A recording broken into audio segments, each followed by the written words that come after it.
They get around up to 35 miles per hour. They were hunted near extinction for their horns, which were thought to have medicinal properties, but they're actually just made out of keratin. The same thing our hair and nails are made out of. It goes to show that education can really save lives. Now coming up on the left, there's two animals. There's a tan one on the hill here. These are called bongo. Notice it goes to the horns because they're so reclusive. Look at those things. Both males and females have these egg horns so they don't get tangled in that vegetation. We also have a saddle-billed stork. That really colorful bird over there. Now, unlike most birds, they actually don't have vocal cords. They communicate by rattling their bills together.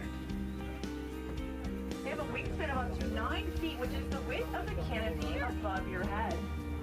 Pretty amazing.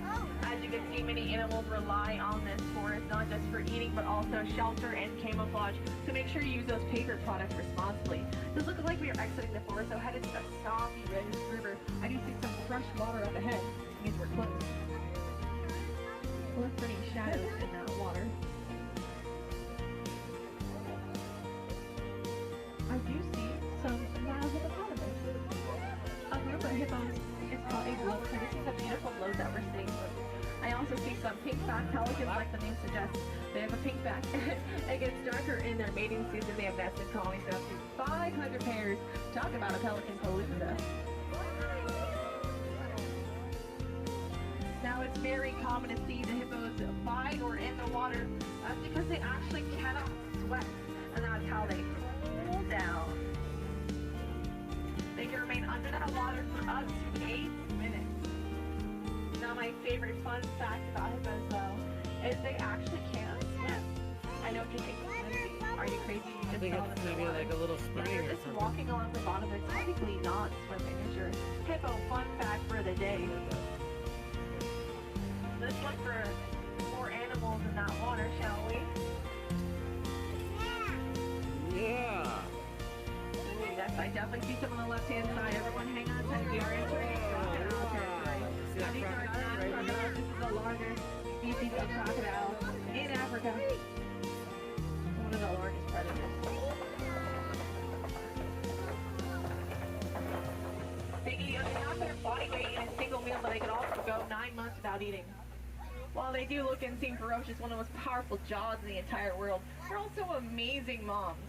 Roll an egg gently in their mouth to help it hatch, as well as carry their babies in their mouth to safety. Everyone say, aww. Aww. That's what I said too, super adorable. We think that's our beautiful baobab tree, also called the upside down tree. Easy to see why. It looks like those roots are facing the sky. That's because they remain leafless 9 months out of the year to conserve water, as well as store water in that big, beautiful trunk. Water conservation is super important as there are long periods of drought on the savanna. It's a very harsh and delicate ecosystem, so animals and plants alike have to adapt. We're going to see some great views of that coming up. Just a reminder to not call to any of our animals, not even whistle or make little sounds. They're not little cats. We just want to make sure we don't confuse any of our animals, and we're not going to touch them either. So even if they come up close, I know it's very tempting. We're not going to try to do that. So thank you guys so much for listening. I appreciate you. By the way, is this anyone's first safari? Me. Oh, phew. Me too. Just kidding. Just African painted dogs. Look at that. Aww, they're so cute. They're very cute, but also very ferocious. They have a hunting success rate 4 times that of an African lion. Wow. While they are very fierce, they're also very caring for one another. They let the young, sick, and old eat first. The young, sick, and old eat first. All the way back, also on the left-hand side, those are sable antelope, those chestnut-colored antelope with those curved horns. Speaking of lions, they use those horns to even fight off lions. They always choose fight over flight, super unyielding. That's actually why they're the official emblem of the Harambe Wildlife Reserve. We use that same unyielding attitude to protect our wildlife, so that is a perfect fit. On either side of us, there are some termite mounds. They're actually hard like cement, and animals can use them as scratching posts. Now, we just talked about water conservation not too long ago. There's a great example of this on the left. So this is a Patterson's eland.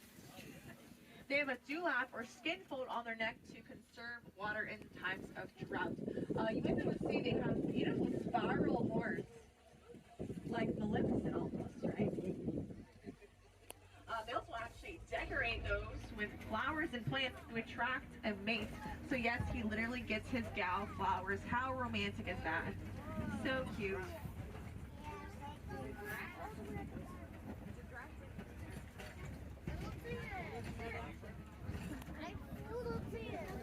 Wow, some great views coming up. So speaking of dewlap, our friends, the Hartman Mountain zebras have those as well.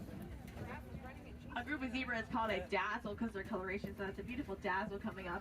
A lot of people ask me, Lindsay, are they black with white stripes or white with black stripes? Well, that black muzzle lets me know they're actually black with white stripes. Now you know.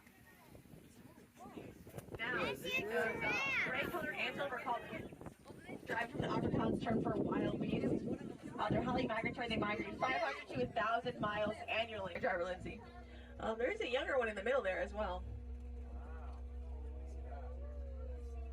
It's very common to see them so active on the savannah, as they only need to sleep 30 minutes. Or pretty jealous of that. You saw a camera? Oh, wow.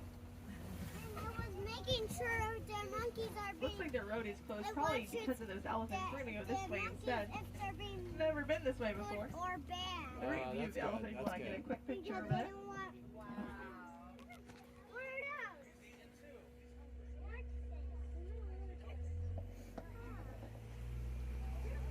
Now through the Disney Conservation Fund, we've done some amazing research with African elephants. Learned two things recently. One is that they can communicate at tones that we cannot even hear. I think we standing right next to an African elephant only hear about 20% of their communications. The next thing we learn is that they're afraid of bees, which might sound a little silly, but African bees are a little more potent and an elephant never forgets. Why is this relevant? Well, there's conflict in Africa between the elephants and the farmers. They were trampling and eating their crops, so we thought of putting beehives along the perimeter. Basically, it was all a natural way to keep the elephants safe and the farmers happy. And they communicate in tones that we cannot even hear. Hey, there's bees in the area, let's steer clear. Not to mention that, but it also provided honey for the village, and bees are great for the ecosystem, so it really was a win-win-win. You want to learn more, check out elephantandbees.org.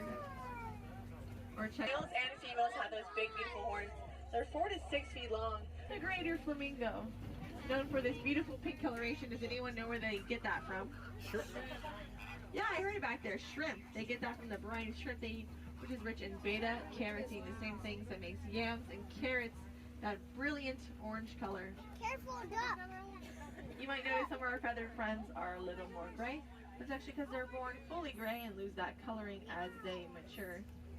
So those are juveniles. I saw ducks. I saw it too, She buddy. almost The ran island them in the middle is over. a familiar shape. I can't quite put my It's okay. finger on it though. It's okay, they moved. Oh, did you notice it's Mickey Mouse? What? The island has the ears and the... Oh, yeah? Yeah. I did not notice. Under flamingo is on Earth. They can go 0 to 60 in about 3 seconds, the same speed as the initial blast off a rock and roller coaster. You might notice those beautiful black marks down there. They actually act as built-in sunshades to shield their eyes from the sun as they're running. Unlike most African cats, they actually don't have retractable claws. There's They act one like walking. thumb See him? cleats and aid them while they're running. Another way they differentiate from other African cats is they actually don't roar. They do a series of meows and chirps to communicate.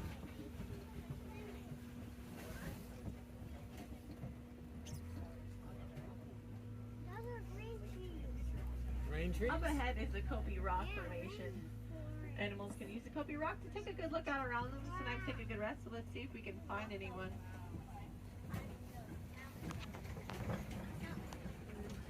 The speakers sound really good. Yeah, they do. A much larger white rhino, up to 5,000. Their roars can be heard up to 5 miles away. The females do the hunting for the pride and the males do the defense. Oh, I didn't know that. Did you know that? For the village, a great example of going green and choosing pets wisely.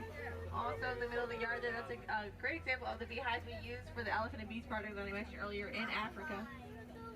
Both of these are great examples of animals and humans living in harmony, and look how great they are. Did you see those? Yeah, the little springies things? All the water is like Yes. Yes. Thank you guys. You guys are awesome. But yeah, my name is Lindsay. It's been an honor driving you guys. Right next door is also the Gorilla Falls Exploration Trail. Highly recommend that. 18 to 20 minute walking trail. More if you're like me, like to take 1,000 photos. For my wilderness explorers, I'm already riding with Simba 1. That's Simba and the number 1. Because we are number 1. You pick up your badge right outside the exit, but it looks like it's almost our time to say goodbye. Goodbyes are far too sad and far too final, so here we like to say Kwaherini, which means to go well. Go well, go wild. Enjoy the rest of your day at Disney's Animal Kingdom. Ready? Yeah. You guys